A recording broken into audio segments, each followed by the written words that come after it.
Tour tayo dito guys. Tour tayo ng mga sagingan ko. Mga sagingan ko.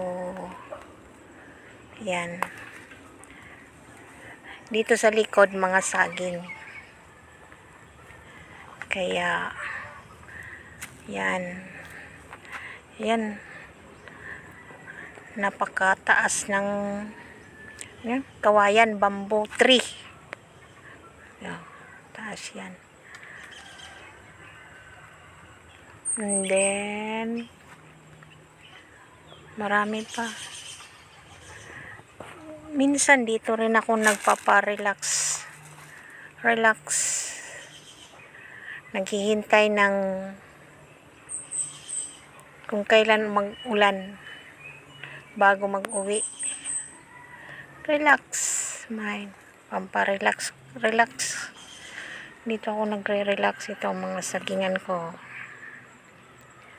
Mahirap pag doon lang sa bahay kasi marami kang iisipin.